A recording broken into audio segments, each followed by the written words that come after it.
Welcome to the show. Glad to have you with us today. I'm Sean Stiers, Vince D'Addario here for a second straight day. Budweiser's weekday sports beat with IrishBreakdown.com. We are just chock full of stuff today. I guess I'll just say right off the bat, no show tomorrow because I've got a Notre Dame women's basketball game. Karen Keys coming into town. Oh, big game, Karen. Game Karen for the season opener tomorrow against Fairleigh Dickinson at Purcell Pavilion.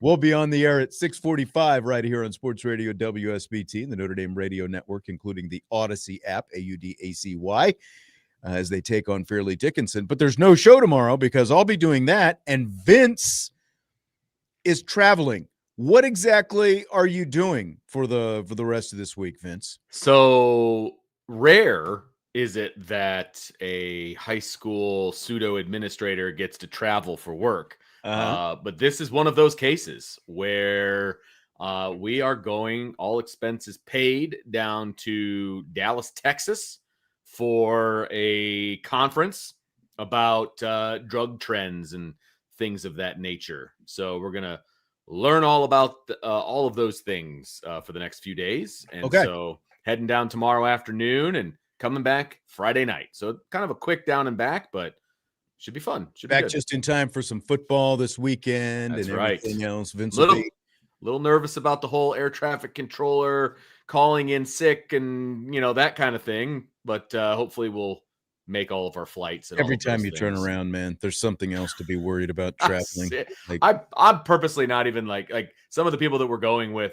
They're like, oh, have you read this? Have you seen? I'm like, I'm not paying any attention. I am going to go with bliss. Ignorance is bliss. If yeah, you're getting on the plane, it doesn't do any good to worry. Like, we got an email from the conference, and they're like, make sure you got a backup plan. Just like, what kind of backup plan are you supposed to have? Like another flight booked? Like what?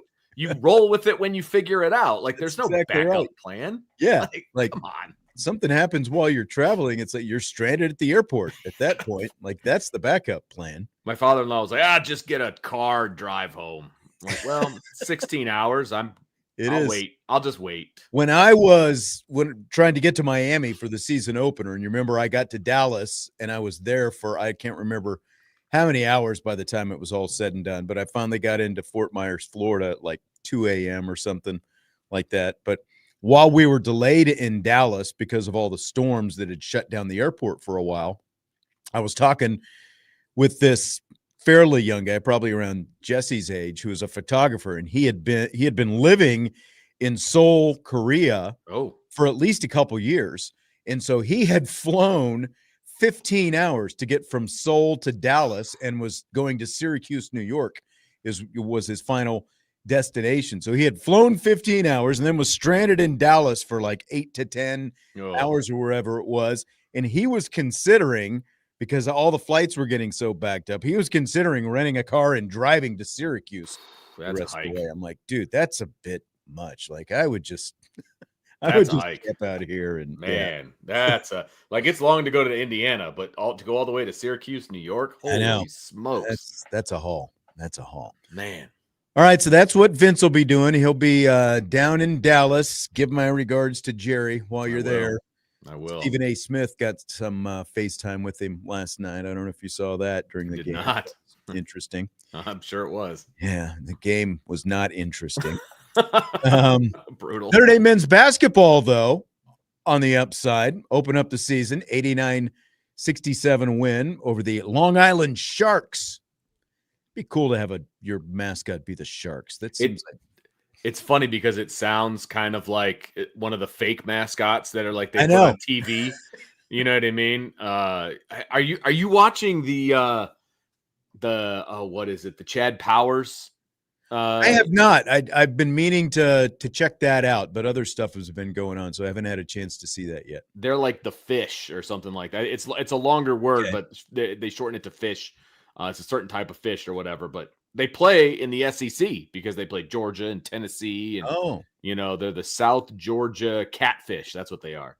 So, it's very interesting. So you see, Manning's on the sideline and things like that. That's kind of why they did it. But But yeah, it's an interesting show. I wouldn't say it's going to be up for any Academy Awards or Emmys or anything. Emmys or anything. Yeah, but I like Glenn Powell though. I think Glenn Powell's pretty good, and he does a good job in it because he has to kind of play two characters. You know what I mean? And he does a good job. It is entertaining for what it is supposed to be. It's just supposed to be kind of a stupid, show, and it is, and it's entertaining. I just heard him talking a little bit about he's got a new. Did you ever see the original Running Man with Arnold? No, I didn't. But it's I know that original, a little bit campy, but like Richard Dawson and oh wow, like the ultimate game show host. Glenn Powell is doing a remake of The Running Man, and it's coming out. Edgar Wright is the guy who directed it, and most everything that I've seen of his is pretty good. I don't know if you ever saw the movie Baby Driver. I know that movie, but I don't think I've actually sat down. That wasn't like a huge hit, but I'd recommend it if you had it's fairly fast paced. I'd recommend it. But from what I hear, the Running Man remake is supposed to be pretty good. So looking forward to that in about a week or so. It looks entertaining. I will give you that. It looks like it's going to have a lot of blood and guts and the whole deal. So if you're into that kind of action, that's the way to go. And you know what? I dig Glenn Powell. I think he does a good job. I mean, he has definitely harnessed his popularity into basically doing whatever comes his way. It's a way to do it, man. Yeah. And more power to him, because I guess, because the production of Top Gun Maverick took so long between the time they shot it and then when everything shut down, the pandemic, it got delayed something like 2.5 years or something, close to 3 years by the time it was released. He was apparently close to being broke. Like he was by the time Maverick finally came out, and then obviously his fame skyrocketed after that. And like he's raking it in now. He's doing pretty well for himself. So good for him. Doing pretty well. Yeah. By the way, got a message after yesterday's show. We were talking about golf simulators and the idea of a football, like a kicking simulator. Double Bogey Like a Champion sent me a message saying there's a golf simulator near where he lives that offers multiple sports, including kicking a football. Really? Yeah. Never seen these personally. I have not either. And maybe we'll use all the NIL money that Dylan is making to purchase one of those for the basement. Yeah. All the money he's not making by pursuing the Pat McAfee. Yes. Yeah. Seriously. Contest. Seriously. Talk about a path that, that we should have taken. But I know it. The college football playoff, of course, the first rankings come out tonight. Yes. And it'll be afterward. They're going to release them at 8:00 tonight on ESPN. So everyone, of course, will be dialed in for that. Brian Driscoll and Trevor Trowbridge on the Irish Breakdown YouTube channel will have a lot. Are you going to be there too? So what they're going to do is they'll have Brian's going to be on CFB Nation for the live, like as it's being put out. Okay. And then once they're out, we're going to jump over to Irish Breakdown's YouTube channel, and we will have a reaction show, post show. And that'll be me, Brian, and Trevor. Okay. So the three of us will be the post, and then Brian and the CFB Nation crew will be the during. So you can follow along with us the whole way if you really want to. So somewhere probably around 9:00, you guys will start that. Yeah, like 8:45, I think, in that neighborhood. So got to have that notification bell clicked. Otherwise, you're not going to know exactly when it's going to start. There you go. Stymie says his YouTube TV won't show ESPN. Yeah, I'm glad I don't have YouTube TV right now. Let's put it that way, with a dispute with ESPN that they've got. But you don't need it.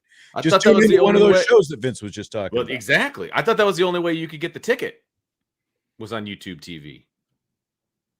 Like NFL Sunday Ticket? Yeah. YouTube or YouTube TV, but that's separate. Separate from ESPN. Gotcha. Because all those games, like, you don't get Monday Night Football, for example, with with the Sunday Ticket. You just get the Sunday 1:00 and 4 and 4:30 games on Fox and CBS. So yep.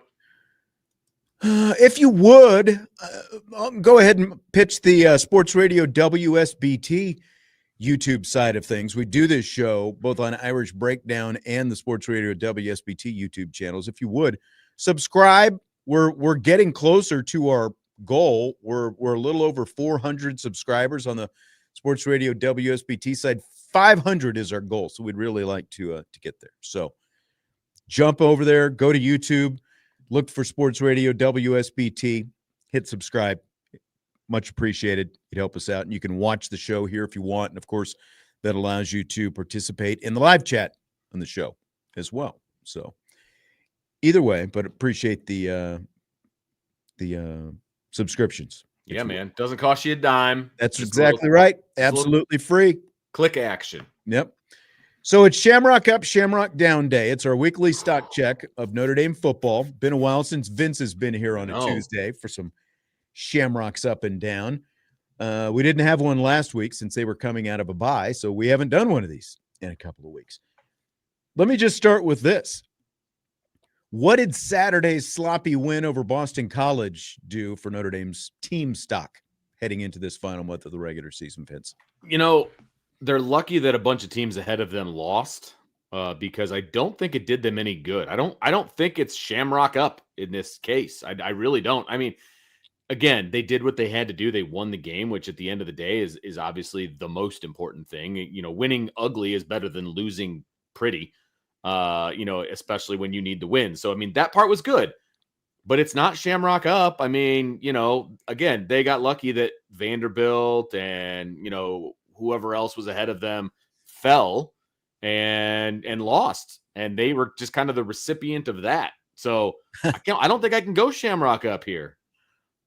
I can't go up. Whether or not they're down, I think we'll find out tonight when those rankings come out. Did it damage what the committee potentially thinks of them? Now, this is the first one, so there's that.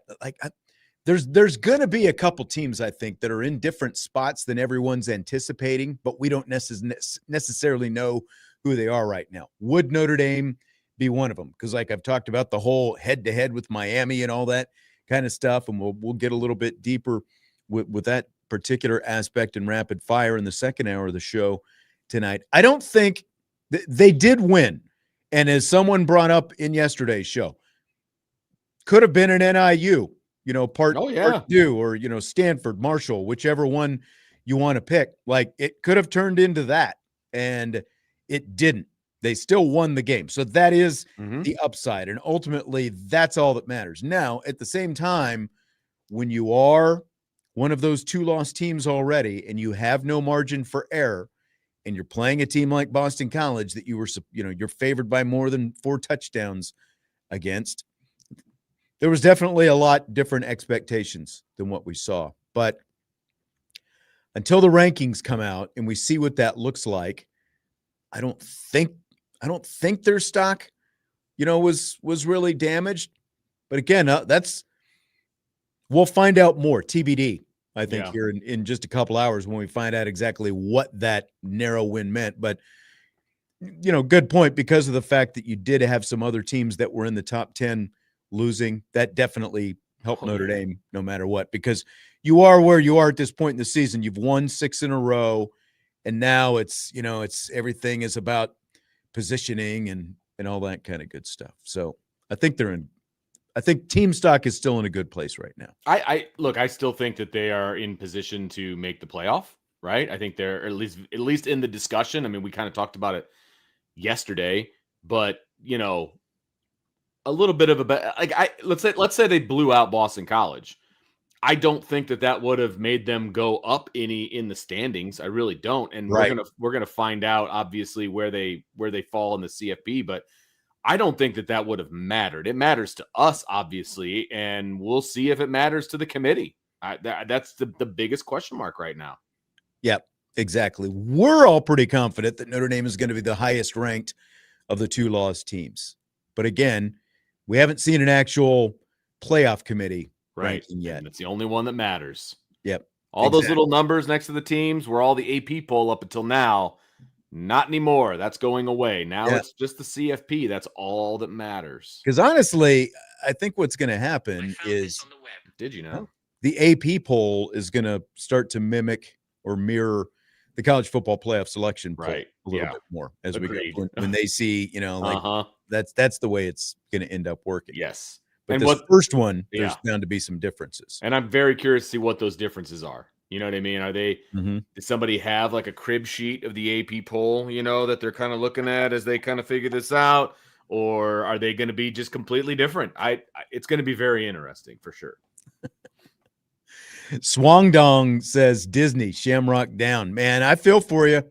If you got that YouTube TV and you're relying on that, and it's like I've had a few different I guess you can't call them cable because I've got Direct TV because I used to have, my Sunday ticket on Direct TV before they switched over to YouTube. But fortunately, you don't have to have straight up YouTube TV. You can have just YouTube and watch the Sunday ticket there. So that's good news. But a lot of ticked off people, and I even saw somebody like on Saturday going, I live right next to Notre Dame. I live just a couple miles from Notre Dame, and I can't watch the game on TV because he was talking about broadcast channels and stuff like that. And it's like, well, That's not how it works though, man. Like it's on ESPN. It's not even on a broadcast channel. And usually if you live in the area, like try being a baseball fan and getting blacked out all the time. Oh, man. Tell me about it. Can we give the defense a Shamrock Up while also giving Chris Ash a Shamrock Down? How do you what do you think of this idea? I think that's about as spot on as you can get, to be perfectly honest with you, because it was funny when you and me and Jesse were kind of going back and forth in that chat the other day. Uh-huh. I think it was Saturday evening.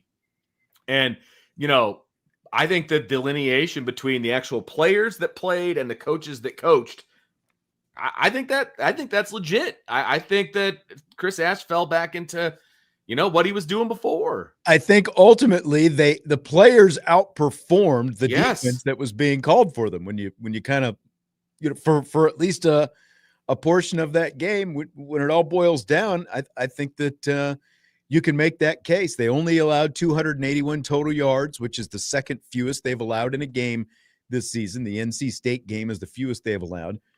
3.6 yards per play, just 12 yards rushing, not even a half a yard per attempt, 12 tackles for loss, 5 sacks. I mean, there was a lot of destructiveness up front, a lot of great stuff from the linebackers and the defensive line and the secondary. And so I feel like I'm going overall. I'm stock up on the defense, but I'm dinging Chris Ash for feeling like, again, like to me, it felt like, oh, there's a dual threat quarterback out there. So now we've got to play all this zone to make sure he's not going to burn us. Well, again, like you have to have watched film of this guy. He had like 30 some carries and 60 some yards going into that game. Is that someone who's really burned a lot of teams with his legs? No. Like I would keep doing, if I'm him, I would have kept doing what I was doing until Grayson James showed that he could burn you somehow. And it just felt like an overreaction by Chris Ash to switch things up as dramatically and drastically as he did, just because Boston College changed quarterbacks. I completely agree. And again, you can make the excuse that Christian Gray wasn't in there, blah blah blah blah blah blah blah. I just think that that's what he's comfortable with, and so he went back to being comfortable, and that's not what Notre Dame's players are comfortable with. Now, I will say this: remember back when the defense was getting better, and he came to the podium and he's like, "Well, the kids are just getting better at what we're asking them to do." Well, the kids got a lot better at what you were asking them to do this time around. And right. They kind of saved your tush on, but it's still just the concept and the design. That's what, left a lot to be desired. Right. All things considered. Yeah. All right. Shamrock Up, Shamrock Down Day, our weekly stock check of Notre Dame football. We've got more to come. Whose stock rose the most in the Boston College game? Whose stock fell the most? That one might not be hard to figure out, but we'll continue with more Shamrock Up, Shamrock Down when we return. Budweiser's Weekday Sports Beat with IrishBreakdown.com.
Budweiser's weekday sports beat with IrishBreakdown.com continues. It's Shamrock Up, Shamrock Down Day, our weekly stock check of Notre Dame football.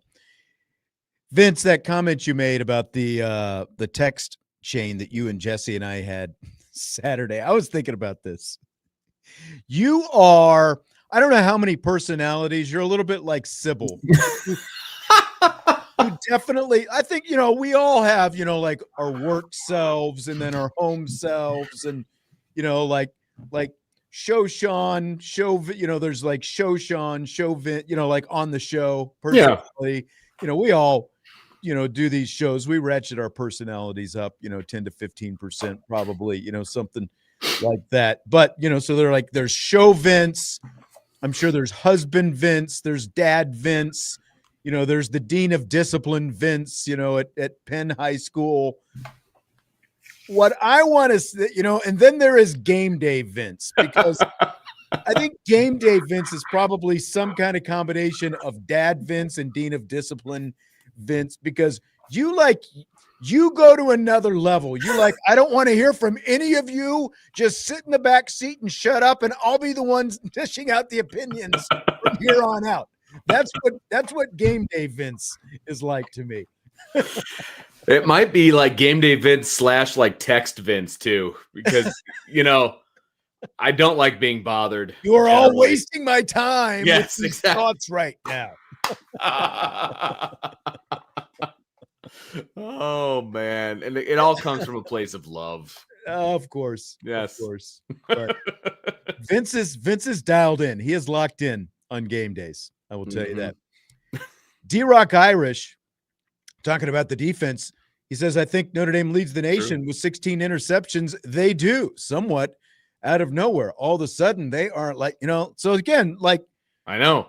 It's a weird dichotomy, to be honest with you, because it's like you can be super excited about what this defense is doing. They're flying to the football, all these things.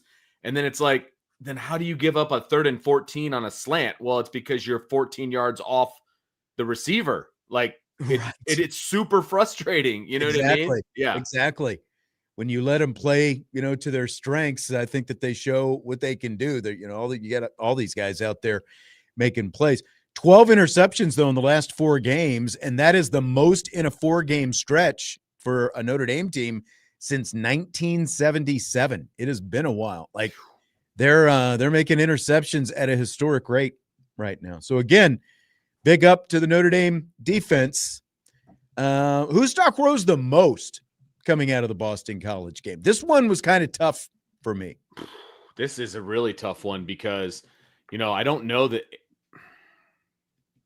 this was hard. Offensively, I think that CJ Carr kind of put himself back kind of in the driver's seat of being the quarterback that we thought he would be. You know what I mean? Because he had 2 kind of rough games, I guess. Stock up for the offensive line, I think, because I didn't think so live, but then watching it back again, those guys battled their butts off and they just weren't put in a very good situation a lot of different times. So stock up for them as well. Yeah, I mean, like just watching it live, pass blocking, they did really well. Run blocking, that's probably where you would knock it a little bit. But BC was, loading up the box and, kind of the way that it was a very vanilla game plan.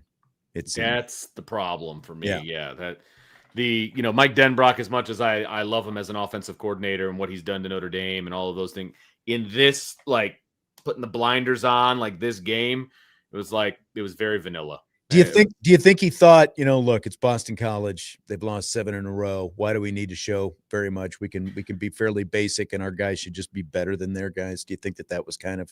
I feel like that was kind of part of it. You know what I mean? And I think that attitude, and I'm not saying they came right out and said that, but I think that attitude infiltrated the players as well, because they kind of came out of the chute not all that enthusiastic and not really ready to play a high level game. You know what I mean? And so I think the coaching staff as a whole kind of had that thought, and like I said, they might not have actually said those words.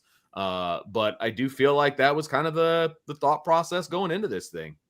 I'm giving a Shamrock Up to Luke Talich. I asked Marcus Ooh, Freeman nice. about him yesterday. I'll let you hear what Marcus Freeman had to say about Talich, and then we'll talk about him a little bit. He's doing his job, and when you do your job and the ball comes your way, now you're in a position to make a play. I mean, you've seen him make some big-time interceptions, game-winning interceptions. The past couple weeks, his fourth down stop this past week was huge for our team when we're at in that moment. And it's a guy that embraces his role, works at his role, and when he's in there in the game, he's getting his job done and playing well. So, he's doing a great job for us. Only played 14 snaps against Boston College, Vince Talich, but felt like a lot more to me because he was around, felt like every rep he was on the field, he was somewhere around the ball. And Freeman talked about that fourth down play. And it's like, oh, here comes another layup first down. And all of a sudden, here's Talich just, boom, swatting it out of there. Big play. And he's making the most of the time that he's getting on the field. Well, I think he's the definition of know your job, do your job. You know what I mean? He's not sitting there pouting because he's not starting. He's in a rotation. You know what I mean? And when he gets on the field, he's impactful. And you can tell that he studies and he knows kind of what the offense is going to do. You know, all of those different things. And he puts himself in position to make plays. I love it. We all talked to Marcus Freeman yesterday. Many of us. Great. Saying different things, Mitch. Actually. Yeah. I don't know. You got any other stock ups that you want to hit? I think Drake Bowen is one. Drake Bowen. He doesn't get a lot of love. I listened to your post game show talking, specific to the defense. You and Brian and Trevor, and I guess Trevor wasn't there. Sean Davis was there. You guys brought up some guy during the show talking about stat sheet tackles. What the hell is a stat sheet tackle? They go on the stat sheet because you made the tackle. Like he's not out there just, accumulating, I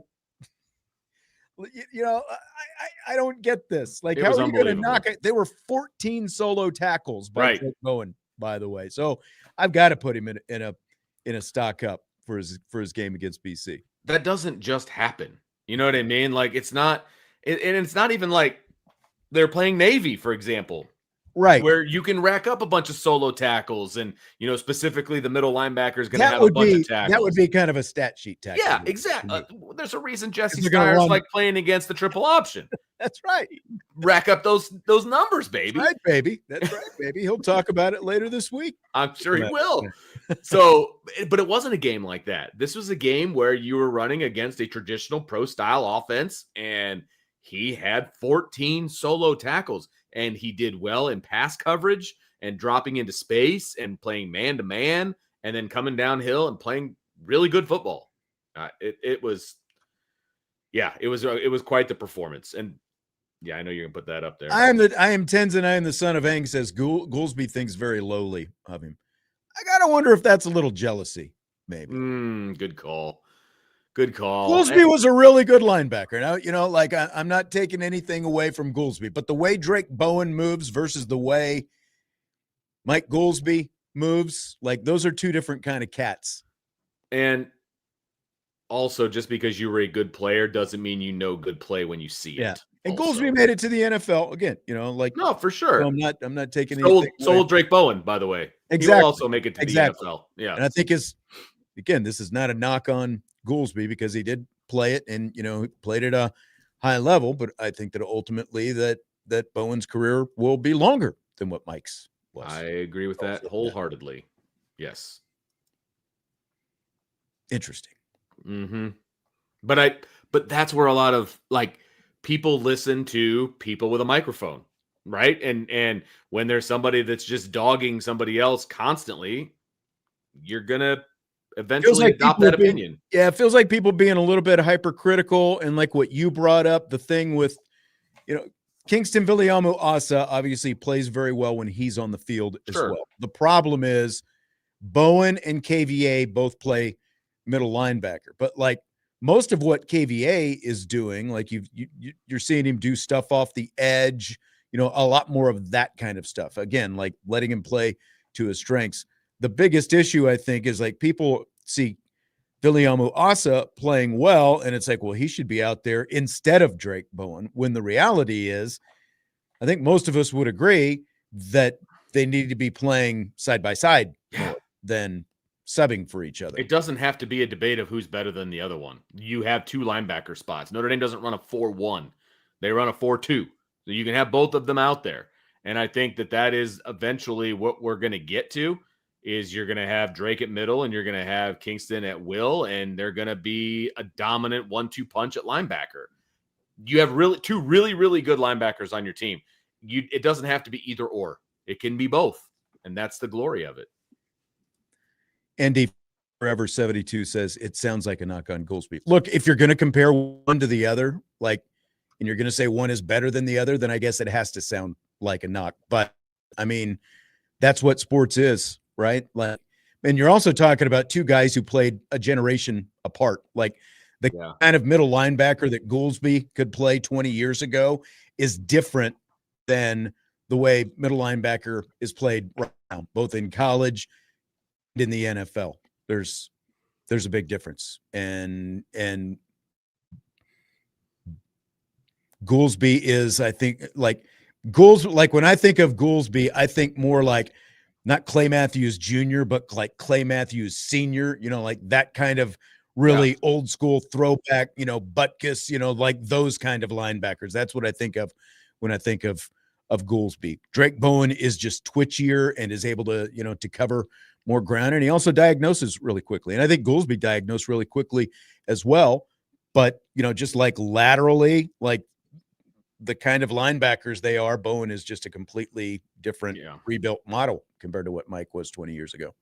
Yeah, different game, obviously, and it was played differently back then. But Drake Bowen's a heck of a linebacker. Yeah. And Goolsby was a heck of a linebacker back then. And again, no doubt. I'm not like, ND Forever says Goolsby leather helmet era. You're absolutely right, Ant VR.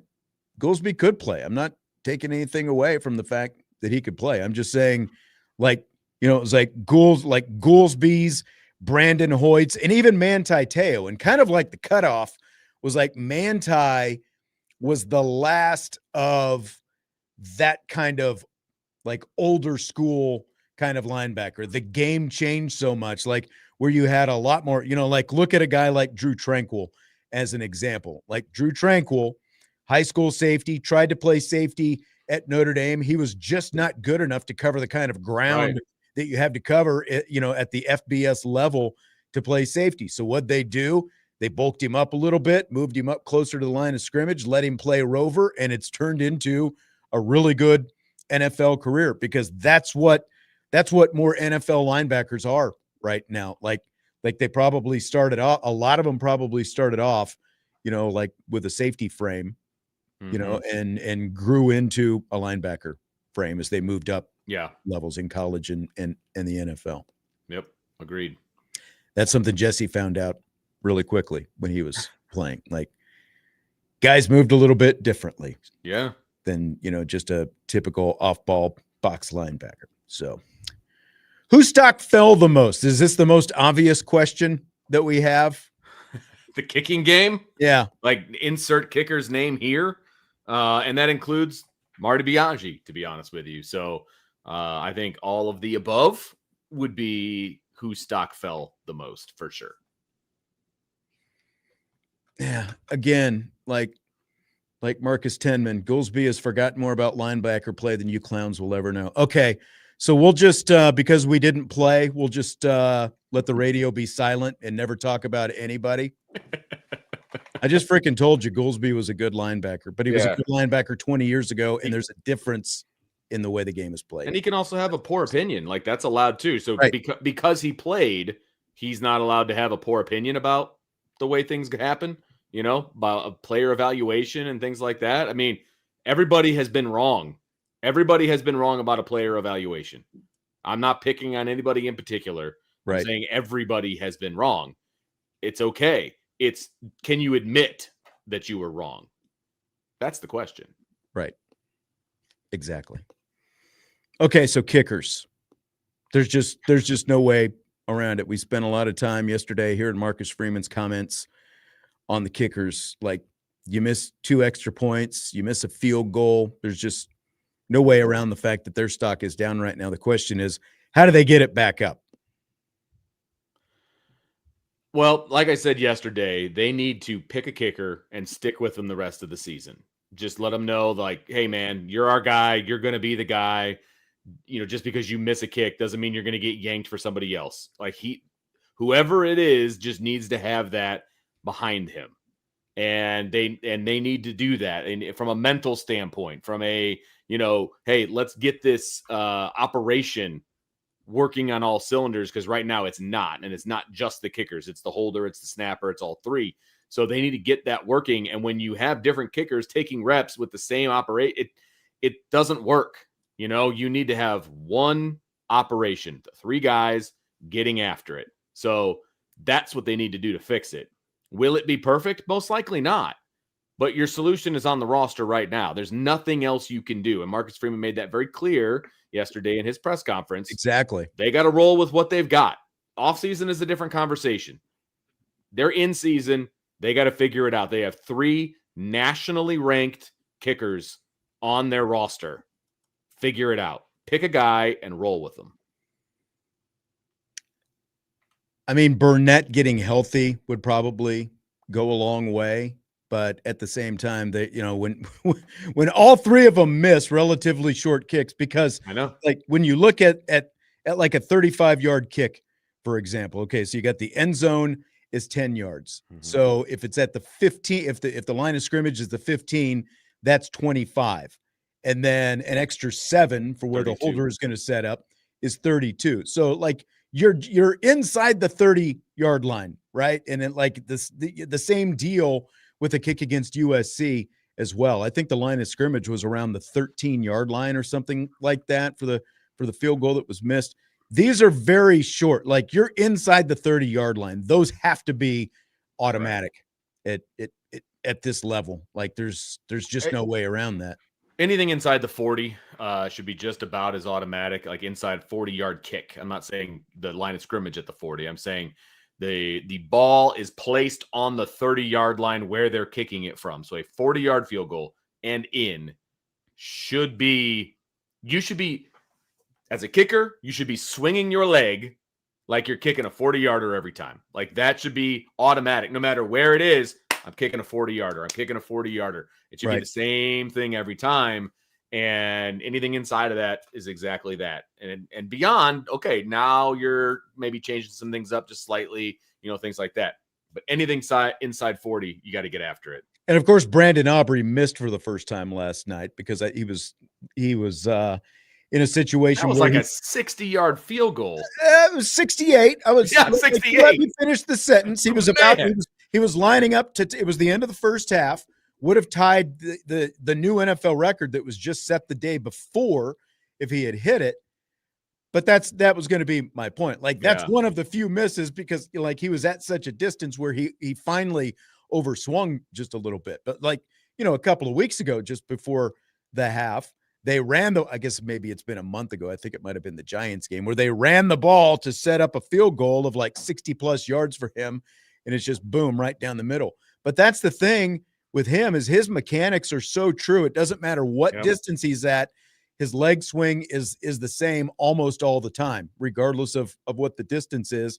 And that's obviously what they've got to get figured out is just the mechanics and, the repetitiveness. Yeah. Being able to repeat that motion all the time. That's like, feels like maybe that's part of what they're overthinking right now when you watch them out there. It is very similar to a starting pitcher, repeatable motion. You just want to be able to repeat the motion and just get after it. That's what you've got to do. That's what you got to do. See, people bring up this whole Drake Bowen thing, and now all of a sudden it's turned into some big controversy. So you're a jerk. That's all. Away we go. All right. Well, we've got a little bit more Shamrock Up, Shamrock Down to finish off this hour when we come back right after this. Budweiser's Weekday Sports Beat with IrishBreakdown.com.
Winding down the first hour of the show, Budweiser's weekday sports beat with irishbreakdown.com, Shamrock Up, Shamrock Down Day with Vince D'Addario, Sean Stiers. I did want to give Josh Burnham an up because we got kind of stuck on the linebacker conversation there. Good call. Vince, I thought he had a really good game. Should have been credited, obviously, with another sack. My goodness. For loss, the phantom face mask really cost him.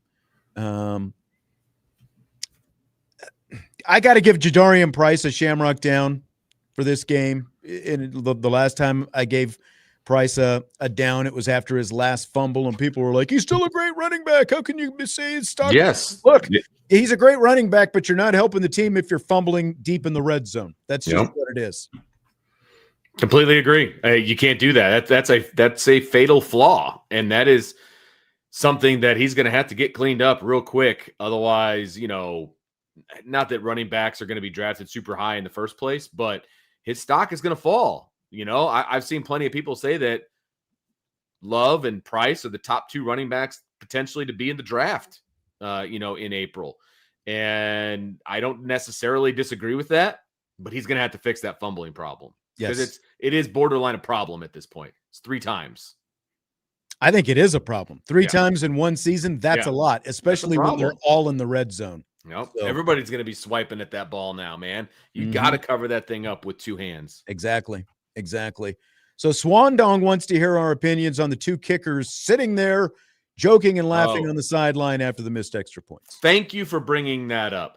I can't stand how people at home sitting on their couch with, the Cheeto dust on their fingers get upset with how people act on the sideline. Right. Who cares? They're supposed to sit there and just sulk. Do you want them crying? Because you want an extra point. You want to see some tears? What are you looking for? Right. Oh, it bothers me, man. Because it wasn't right afterwards either. It was something, it had been some time. Yeah, it was afterwards, but it had been a good period of time had passed. I mean, do you think that nobody on the sideline is ever telling a joke or trying to stay loose? And I mean, honestly, that's what you want. If it's a quarterback who throws an interception, short memory. Someone needs to lighten the mood with him a little bit, just like with the kickers. You can't just sit there and be pissed off the whole time. That's not going to do anything for anybody. You're going to press, and you're going to make even more mistakes. You're supposed to have a short memory. They're supposed to be locked in. So again, Tommy, no one on a sideline is ever supposed to laugh or joke then, because they're all just supposed to be locked in during the game. Is that what you're saying? Are you really serious about that? Come on. Give me a break. Look, my kid's kicking coach says to him all the time, it's the next kick. Whether you made the last one or not, doesn't matter. It's the next one. It's the next one. That's the way, that's your mentality. And when you're a quarterback, it's the same thing when you throw an interception. The next throw. It's come on, man. Oh, we're the silly ones. I want losers to feel rotten about failure. We're silly by it. Well, apparently he's not here to say that is the most ridiculous thing I've ever heard in my entire life. Okay. This is nuts, man. If the players acted like a lot of the fans react when they're watching the game on TV, all emotional and crazy, they wouldn't be able to perform on the field. Oh my goodness. We've entered all the overanalyzation of the looks on Marcus Freeman's face during a game. And why isn't he madder? Why isn't he showing more emotion? We're reading into, to all these different looks on their faces and everything else. Look, it's just they had a couple bad kicks. They had a player can have a bad play, just like Christian Gray. And someone said, I want him to act like Christian Gray. It's whatever it takes to get you ready for the next one. If Christian Gray wants to sit there and stew on it, and that makes him better, he can sit there and stew on it. Correct. But if a kicker is in his head mentally, which obviously a lot of this is, it's not going to do him any good, again, to sit there and sulk, and that's all he's thinking about. Someone told a joke on the sideline, and the camera happened to pick them up laughing. It's not that big a deal. It's not even doesn't even amount to half a deal or a quarter of a deal. It's not a deal. It's guys are laughing on the sideline all the time. Right. I'm sorry that a 19-year-old kid wanted to laugh with his teammate. Like, what's the problem here? Come on. I'm sorry. That's ridiculous. That's ridiculous. If you're losing, is nobody allowed to smile on the sideline? You know, I just it's impressive, I guess, is what I would say, that people are overreacting to the way somebody looks on the sideline. And it's not like they had a camera on them at all times. They caught them laughing at something. Right. I don't even know what to say. I know. Because we're not going to convince anybody. Right. Because you've got your mind made up. It's just like correct. The people who think that after you lose a game, you're not supposed to go out and have dinner afterwards. You're not supposed to go out and do anything fun. You're just theoretically supposed to go to your room and start studying film and the playbook to get ready for the next game right away. As if all these guys 24/7, all they do is football or baseball or basketball or whatever their sport is. They're never supposed to have any kind of outside life. Like, right. Come on. And it has nothing to do with how committed they are to their job. Give me a break. We'll take a break for the top of the hour. Rapid Fire is coming up in hour number 2. We've got college football playoff talk and more on the way. Budweiser's Weekday Sports Beat with IrishBreakdown.com.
It's hour 2 of Budweiser's weekday sports beat. Vince, are you ready for rapid fire? I'm always ready for rapid fire, baby. Let's go. The chat got me fired up. I got to bring it back in. I got to bring it back in. I was stewing the whole break trying to figure out like what do we talk about? Let's just move on and go to something different. That was an interesting first hour of the show. It really was. It was a little it was different. That's a good way to put it. Go listen to the podcast. You can go back and watch it. I don't know. Marcus Freeman was asked yesterday about the idea of using the college football playoff rankings as a motivator for his team, one way or the other. Here is what Marcus Freeman said about that. I'm going to use Saturday's opportunity to motivate us. Like that's what matters. It really, like me using that is I believe wasted time. I do. And if I sit in my office and try to come up with some way to utilize our ranking to use it as motivation, I'm wasting time that I need to be really using to prepare for this upcoming game on Saturday. And so that's the motivation, is this opportunity we have on Saturday. And that's all we need to spend time thinking about. And the minute we start thinking about college football playoff ranking, you're just wasting time. It's a great reminder. It might happen naturally. It's a great reminder when you start doing that, get back to the moment, get back to work, because that's what's important, not where we're at right now in the rankings. Vince, you better wipe that smile off your face. I want you locked in and focused, ready to answer this question. I don't know what you're doing. Keep your eyes on the prize here. Do you buy or sell using the rankings as motivation? What do you think?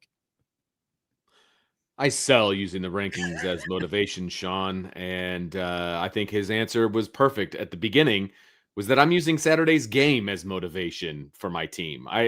Look, you can't control the rankings. You can't control what these fools are doing in a room, just putting together rank. You can't control that. You have to control what you can control, and it's all cliche. You got to shut out the outside noise, all of these different things. That's what you have to do. You got to focus on the game that's coming up. Navy, you got to focus on Navy, especially defensively, and what they're going to do to you offensively. So there's no time to worry about what the rankings are. Now, are all the players probably going to sit and watch tonight at 8 o'clock? Yeah, probably. But then when they go to the facility and they're at practice, you're locked in on what you need to do on Saturday. Yeah, I mean, if your focus is the rankings, obviously that matters, but it doesn't matter nearly as much today as it will a month from now when the regular season is over. That's when it's important. And the only way that plays to your advantage is if you take care, as Marcus Freeman said, you take care of this week and this week's opponent. That's what the focus has to be. If you're thinking about the rankings, you're thinking about the wrong thing. And there's probably a kicking metaphor that we could, work in there as well, but that's just what it is. So I sell using the rankings as a motivator, because I think it was phrased like, whether you're on one side of the line or the other, you're in or you're out or whatever. It's like, look, you take care of business, the rankings will take care of itself, but you have to take care of business on the field on Saturday, which also means you have to take care of business every day and every play of the week leading up to Saturday. That's what the focus has got to be. And you have to take your focus and shift it from over here to what's right in front of you. And that's your practice every day and the game on game day. And there's going to be no mention of playoff in the building. There's not going to be a mention of playoff when they're at practice. Like, that's not a thing right now. It's November 4th. The playoffs aren't till December. Like, that's the ranking that matters. And if you take care of business on Saturday, you'll be fine. You'll be what you are. College football playoff rankings will be out in a little bit here tonight. Scale of 1 to 10. What's your confidence Notre Dame is going to be ranked in the top 10 when the first rankings come out? Scale of 1 to 10, I'm going to put it at like a 6. So like a little better than 50-50 that they're ranked in the top 10.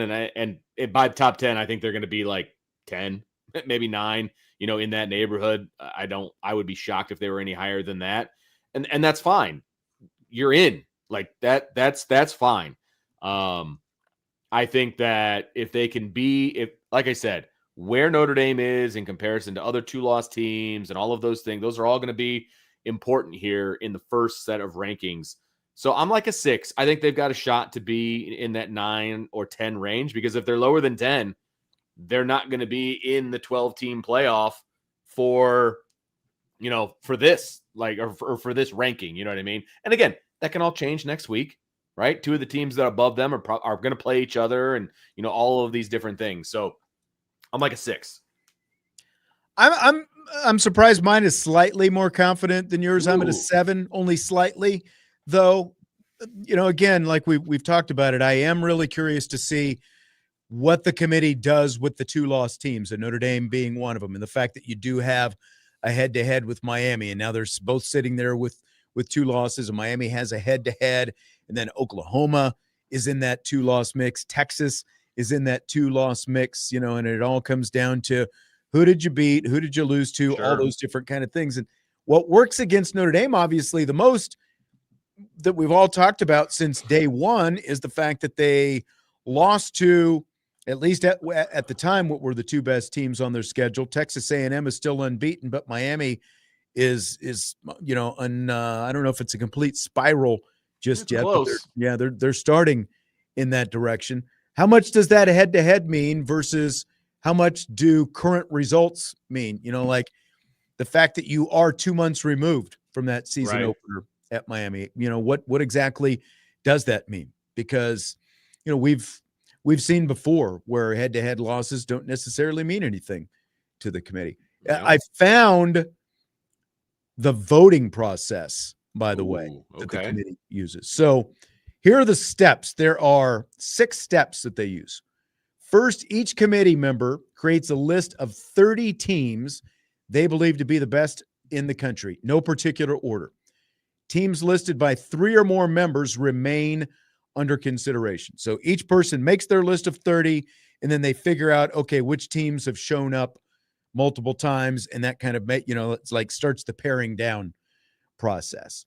At the end of any round, other teams can be added to the group of teams under consideration by a vote of 3 or more members. That's interesting. Step 2, each member lists their top 6 teams in no particular order. The 6 teams that get the most votes comprise the pool for the first ranking step. This is known as the listing step, it says. In the ranking step, each member will rank those 6 teams, 1 through 6, 1 being the best. The best team in each member's ranking gets 1 point, second best gets 2 points, and so on. So now it becomes like a point receiving process. The 2 teams that were not ranked will be held over for the next ranking step. Step 4, each member lists the 6 best remaining teams in no particular order. And again, they kind of repeat the process. The 4 teams receiving the most votes will be added to the 2 teams held over. Step 5, steps 3 and 4 repeated for 4 rounds until 16 teams have been ranked. So they kind of all keep making their lists of, okay, here's the top 6. And then once they figure out who actually the top 6 are, then it's like, okay, now here's who I think are the next 6. And they, do this votes and points and all this kind of stuff. Much more complicated, honestly, than what I thought it would be, Vince. Not only is it much more complicated than you thought it would be, it's more complicated than it needs to be. Yeah. Like, that is ridiculous. It's like they're trying to justify why it takes them so long to come up with a top 25. Like, how about you just everybody ranks their top 25 and then you put it together? And, if they're the number 1 team, you get 1 point, number 2 team is 2 points, etc. And then if there's like 10 people on the committee, you put those top 25s together, all of a sudden you got yourself a top 25. Mm-hmm. It is not that complicated.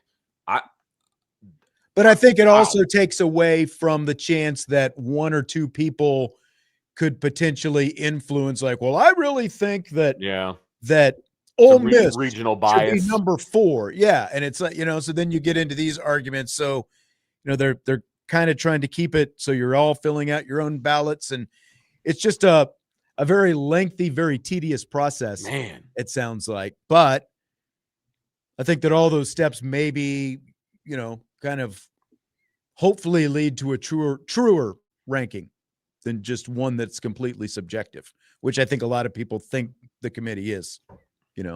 True. This puts more numbers to it. It makes it more analytical, I guess, when it's all said and done. But Right. holy smokes, is there somebody in there that has like these rules memorized that keeps these guys on track? Like, okay, now we're going to do this. Now we're going to do this. Like, I know. Oh my gosh. Like, are they quizzed on what the rules are in order to be on the committee? Because that would be one heck of a quiz. Exactly. Man.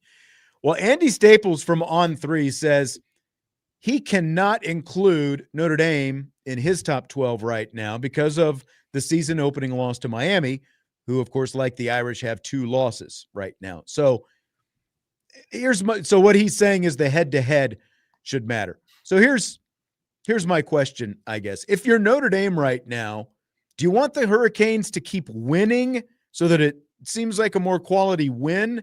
Or because you've each got 2 losses right now, do you just want them to lose again so they have more losses than you? It's tough because right now, at least in the AP poll, Miami dropped to 18th and Notre Dame and them have the same amount of losses. So at this point, I think that they might as well just lose so they're not even in the conversation anymore.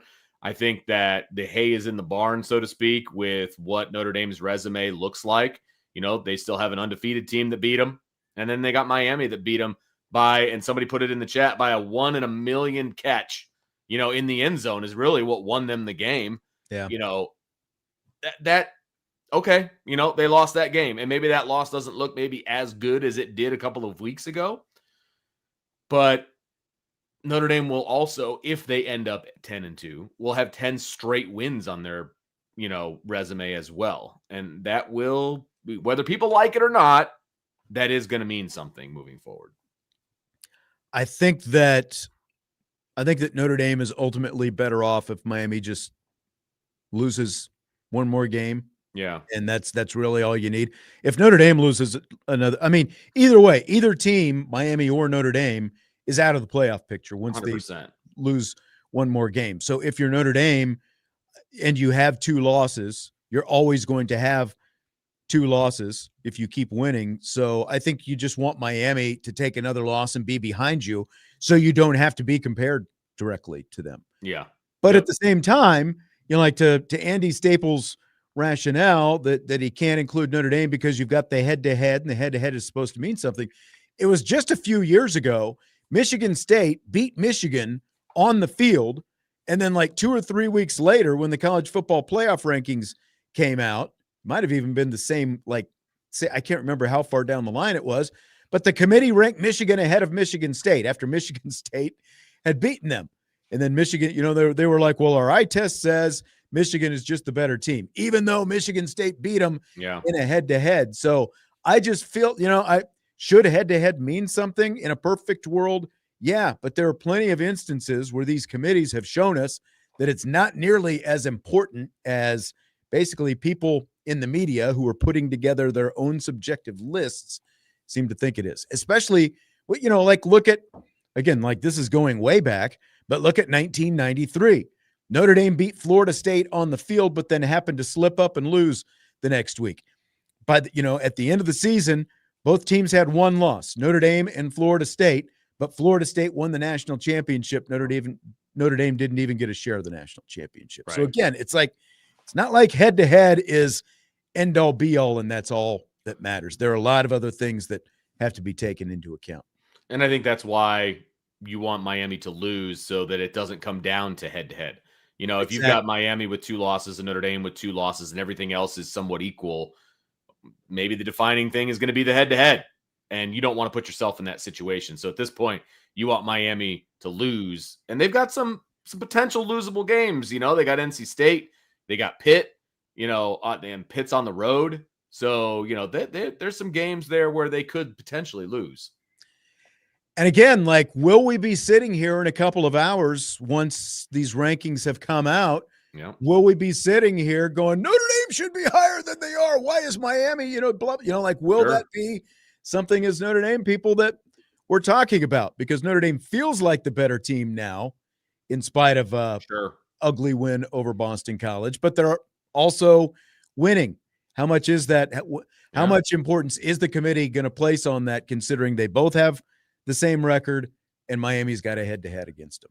That's like, to me, the biggest, like, when we're talking about our confidence of Notre Dame being in the top 10, I think that's potentially what keeps them out if they're not in the top 10. The committee can say all they want, it's about what's on paper, it's about the strength of schedule, it's about the strength of record, all these different things.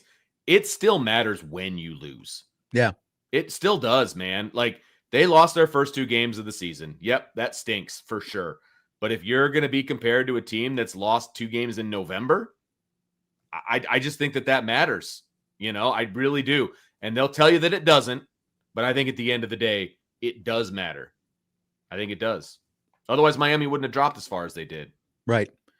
And now, Miami, their first loss is to Louisville, and Louisville's in the thick of things in the ACC race right now, but they also just lost to SMU, and SMU, while still a good team, not nearly as good as the one that went to the playoffs last year. So, like when you're talking about who'd you lose to, who'd you beat, and all that different kind of stuff, Miami, again, even though the records are the same and they have a head-to-head, they've also lost to a worse team than what Notre Dame has lost to, at least for right now. For right now, yeah. Miami's only got 2 losses. Right. We'll take a break. When we come back, more rapid fire. Budweiser's weekday sports beat with IrishBreakdown.com.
We continue rapid fire on Budweiser's weekday sports beat with IrishBreakdown.com. I'm Sean Stiers with Vince D'Addario. A lot of Notre Dame football and other football talk going on. We'll talk some Notre Dame basketball here in a minute as well. Vince, which ACC team do you think will be the highest ranked when these first rankings come out? So I've got Virginia as the highest ranked ACC team at the moment because they're undefeated in the ACC, and I think that matters, even though they lost to NC State in a really weird non-conference game. Mm-hmm. So I'll say Virginia. I think they'll be the highest ranked. I don't think that they'll be in the top 12, but they'll be vaulted in because they're the top ranked ACC team. Right. The highest ranked ACC team would, for this, when they put together the bracket, when the show is all said and done, would have to be included because the conference champions obviously get in. DJ says Virginia's a fraud. I don't completely disagree with that. They've played worse the last few games. Like my eye test says, I think Louisville is the better team right now. But this goes to what we were just talking about. Louisville's only losses to Virginia. So there you go. And even though Virginia has a loss to NC State, that was a non-conference game back at the beginning of the season. Again, that was, I think it was week 2 of the season. Yep. And they're on a little bit of a roll, including a win over Louisville. Louisville got that win over Miami, and they're looking really good right now. They've each got one loss. Mm-hmm. As of right now, Virginia is undefeated in conference play, and they've got a head-to-head win over Louisville that was like maybe a month ago, something like that, Yep. So it wasn't that long ago.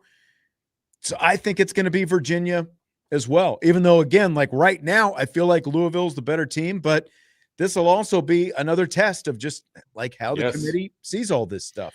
Well, and then the other option, the other one-loss team is Georgia Tech, and they just lost. And so exactly, again, the recency bias of when you lose is going to matter. That's the only reason Virginia is going to be ahead of Georgia Tech. Virginia lost back in week 2. Georgia Tech lost this past week. Yeah, so Virginia's going to be above them. That's how I think it's going to go. Yeah, exactly. I mean, if Georgia Tech would have taken care of business, they would be the highest ranked of the teams. But they lost to NC State. Some irony there, again, that NC State is the one loss on the resumes of both Georgia Tech and Virginia, and Notre Dame smoked NC State. Again, I think that can be a potential feather as you look at some of these head-to-heads and who have you played and who have they played and all that different kind of stuff. I think that can ultimately, indirectly help Notre Dame out. So, and just Mitch in the chat says the Virginia AD is on the committee and he'll go, they'll go with Virginia and all that. He's not in the room when they discuss Virginia. But again, supposedly what I just went through the whole voting process. It eliminates a lot of these things that we're talking about. That's true. Right? Where they have to keep re-ranking, 1 through 6 and then 6 through 12 or whatever it is. They have these continual rounds of votings and rankings that eliminate some of this, politicking, you're talking about. Right. So Virginia and Louisville will both be on just about everybody's initial list of the 30 teams, that's at the beginning of the process for the play, for this selection committee. But I think that a lot of, those kind of things, again, the politics of it, I think get weeded out. When you look at that process that I was just talking about before. And I'll go ahead and I'll put this in the YouTube chat so people can look at it if they want. So you can see how detailed each round of the college football playoff selection committee's process is. I just put it up there in the YouTube chat. So, you can look at it if you want, but there's a lot to it, beyond just I think it's this team. I think it's this team. There's a lot of voting and different rounds of the voting that I think eliminate some of that stuff. So, Vince, considering Notre Dame's current kicking issues, Marcus Freeman was asked this week if he would ever consider just going for 2 rather than kicking extra points. And here is his answer to that. Yeah, I mean, it's a strategic thing where you want to go for 2 at times based on what the situation in the game is. But if there's a confidence that you can't make an extra point, you can either be insane and keep missing extra points, or you can go for two, right? And so I'll tell you right now, in this moment, the confidence that we're going to be able to make an extra point. But if we don't, then I'll have to have some decisions to make about going for two. And those are things that we'll have to decide. All right, Vince. So what would you do? Well, I think I put this in. I thought I put this in our group chat during the game. The second time they scored a touchdown, Notre Dame went for two, because they missed the first extra point. I was like, that should tell you all that you need to know about Marcus Freeman's confidence in the kicking game, because it's not like they were chasing points. They were up. You know what I mean? Like they did not need to go for two in that moment. It was, well, what's the worst thing that could happen? We don't get the 2-point conversion, and it's the same thing as missing a PAT, so we might as well go for two. Like the confidence level, and that speaks volumes to your team too, by the way, when a coach does that. So I just want to throw that part out there. What would I do in this? I didn't feel like it was like lack of confidence in that situation. Oh, I did. For me, I felt like it was, well, you were leading 6-0, and now you get a touchdown and it's 12-0. So you try to get that point back that you lost, and you go for two to try to make it 14-0. Like, I thought it was just math to me rather than what he did or didn't think about the kickers. Oh, I feel like it was I get what you're saying about chasing points, but like there's like the analytics, and like all that stuff. It's like, what is it telling them that they're supposed to do in those? Sure. I just felt it was like, okay, we're just trying to get that point back second time around. Like this whole mentality to me is a little bit more like in high school, where the quality of your kickers and the consistency of your kickers is a lot more shaky, and like now, remember, like when you and I used to broadcast Mishawaka football a few years back. Now, this has nothing to do with the quality of the kickers, because they actually had some pretty good kickers when we were there. But what Keith Kinder would do a lot of times, if they scored that first touchdown of the game, they would go for two right away, just to put pressure on the other team. Like, okay, it's not just 7-0 now, it's 8-0. But if they didn't get it, well, they were just going to go for two the next time, most likely, that after they scored a touchdown. But that was kind of like a mentality, like, we got the touchdown, we got the first touchdown, now we're going for two, we're going to put some pressure on you, because now it's 8-0 instead of just 7-0. Yeah, I mean, you and I'd look at it completely differently, and that's how the world works, is we all get our own opinions, as we discussed in the first hour. But it felt to me, because to me, as a football coach, the difference between 14 and 13 is negligible. And as a football coach who was watching that game, I never felt like Boston College was ever going to threaten. They weren't putting up 2 scores on us. So if we got 13 or we have 14, it's not going to make a darn bit of difference. And obviously it ended up being that way. But like, it was, sorry, fellas, I don't trust you. We're going to be going for 2 now. Like, that's what it felt like to me.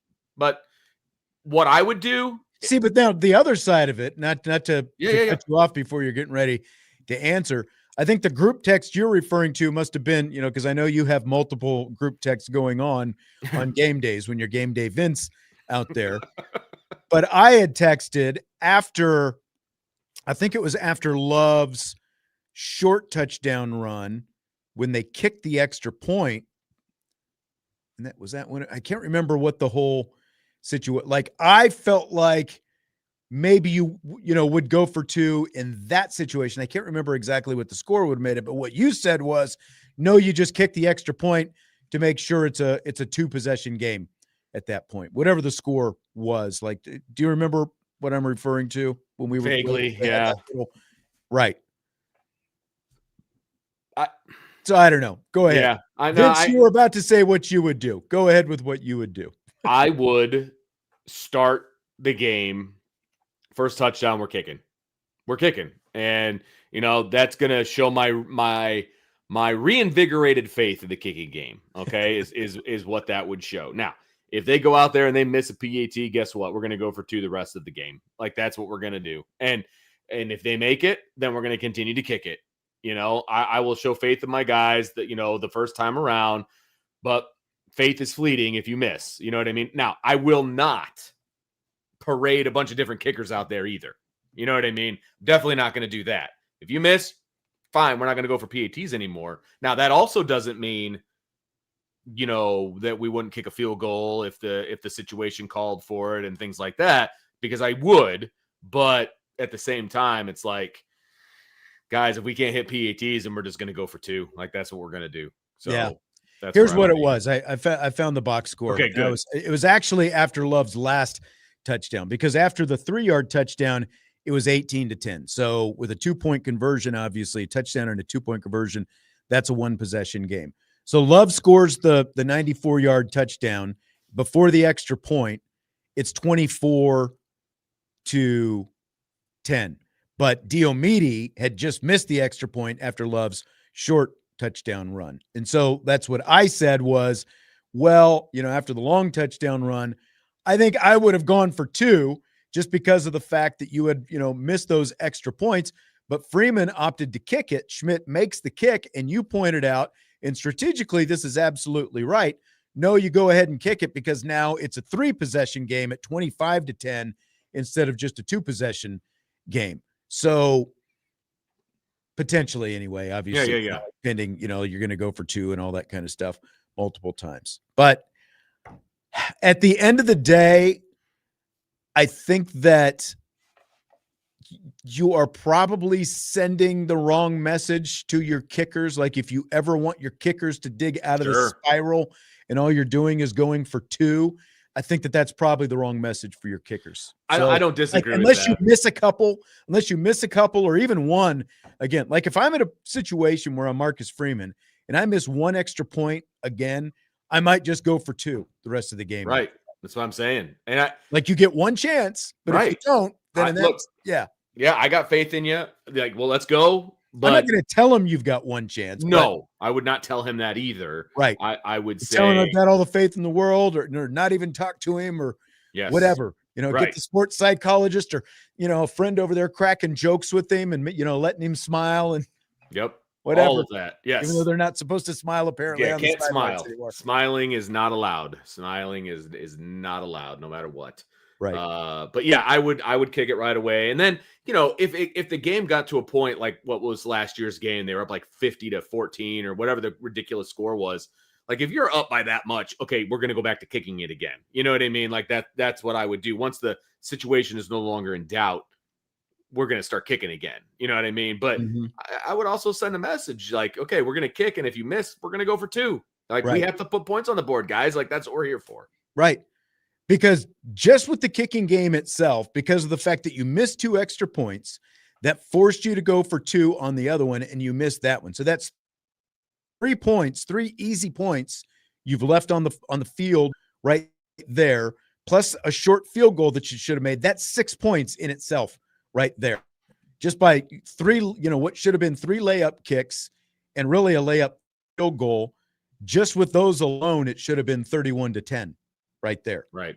And then, you know, we talked about the Price fumble and everything else earlier. That's even more points that you leave on the field. But just the simple little things, that's 6 points that you're leaving out there. And no, it shouldn't have mattered against Boston College, and ultimately it didn't matter against Boston College. And theoretically, when you look at the schedule the rest of the way, it shouldn't matter. But it could matter. It could easily come back to bite you. And what you have now is 4 games to get this figured out. And if you win all 4 of those games, you're going to start playing some teams where I guarantee you it's going to matter. Like, just look at how important that kick by Jeter was at the end of the semifinals against Penn State last year.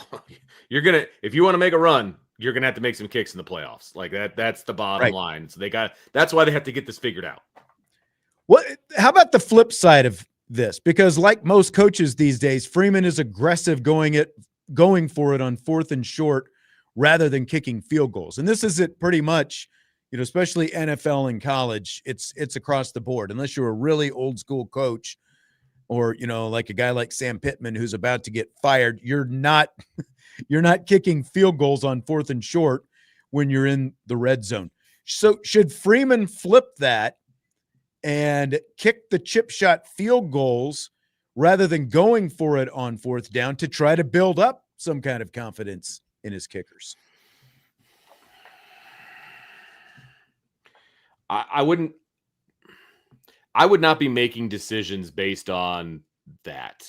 Like I would be. propping up the Yeah, mindset of your guys. that's what I will do in practice, and that's what I will do, with extra Right. points and things like that. I can't make decisions like that for the game. Now, if it's a chip shot field goal, and it's 3rd and 8 or something like that, or 4th and 8, something like that, yeah, we're going to kick it. You know what I mean? But it's going to be dictated by the game. I can't be like, okay, how can I give this guy some more confidence? You know what I mean? Like, that's just not a good way to coach. I got to still coach the way I would normally coach. Because these decisions are data driven anyway. That's the reason everyone's going for it on 4th down these days instead of kicking. Like if it's 4th and 2 or 3, most of the time, especially if you're in plus territory, you're going to go for it. And the reason you do it is because the analytics, say like the difference between, kicking and not kicking is negligible, but obviously the opportunity to score 7 instead of just 3, that's why you go for 2. And I think that the kickers have to understand that at this point, that it's not a slight on them that they're not kicking field goals in those situations. Agree. It's that the upside is we're going for touchdowns. We're trying to win the game. Correct. Yeah. And, they understand the game of football. You know what I mean? And they understand the way their coach calls a game too. And so I don't think that they would believe that it's a slight towards them. In fact, if you're kicking to try and raise their confidence, I think it'd be like, Coach, why are we doing this? Like that's how I would feel, and like, why are we changing the way we do things, Coach? Let's just do it like we always do. Yeah, exactly.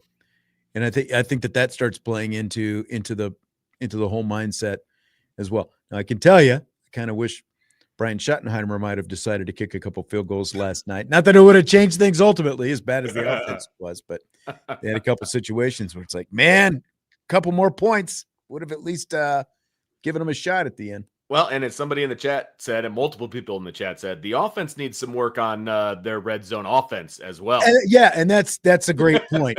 Like that, when that is an issue, I think you are balancing that. But when your kicking game has been as inconsistent as it has been, I think if you're Marcus Freeman, that's why you keep saying we're still going to go for it on 4th and 2, 4th and 3, because why are we just basically flipping a coin that this thing is going to go in if we're trying to kick a 30-yard field goal when you've missed a couple really short ones the last 2 games? Yeah, absolutely correct. We'll take our last break and then back to finish up Budweiser's Weekday Sports Beat and Rapid Fire with IrishBreakdown.com after this.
Just a few minutes left of the show. Budweiser's Weekday Sports Beat with IrishBreakdown.com. Sean Steyers, Vince D'Addario.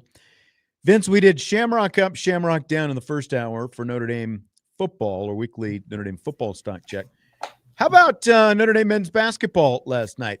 Whose stock rose the most in their 89-67 season opening win over Long Island? That is a great question, and I think that my answer is going to be the transfer from Northern Arizona, Carson Tout.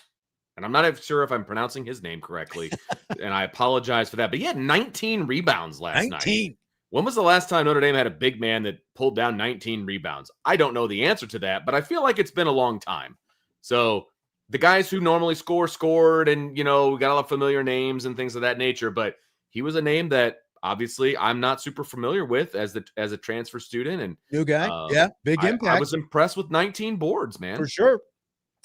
I'm going to go with Cole Serta, though. Career high for him. 22 points. He hit 6 3-pointers, 6 out of 9. Dead eye, and had a little offense rolling, had that inside game rolling like you were talking about with Tout. But I'm going Serta for last night. Okay. For starting the season off with a career high. Good start for Micah Shrewsbury and their team. They're back in action Friday night at home, and that is going to be the Bend night. They're going to wear those the Bend uniforms this Friday. Vince can't wait. Yeah, I'll be missing that one. Not because of that, because I won't be in town. But look, it's a gimmick, and I'm down for gimmicks and different uniforms, and it's cool. Women are wearing their Bend uniforms on Sunday at home against Chicago State. So Chicago State. All right.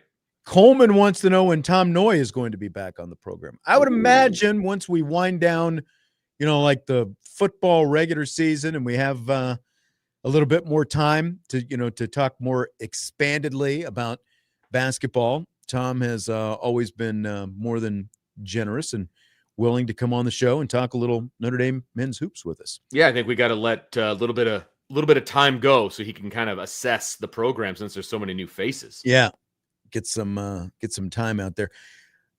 In the time we have left, did you watch much of the World Series? Just ended over the weekend. 0 minutes of the world.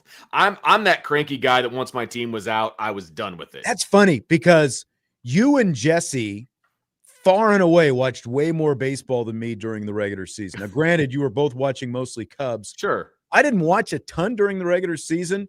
I won't say I was locked in with the World Series, but I thought it was a great series. The last couple of games were awesome, just with the plays that were made and the last couple innings and Game 7 going, extra innings and all that kind of stuff. I wanted to pull for the Blue Jays just because they were the underdog. I just found myself wanting the Dodgers just because I like more Dodgers. I like Mookie Betts and, like Yamamoto rolling it out there and going consecutive days and all that kind of stuff. But it was a good series. And I watched much 2 years ago that Rangers Diamondbacks World Series. I don't think I watched any of that, but I watched a lot more.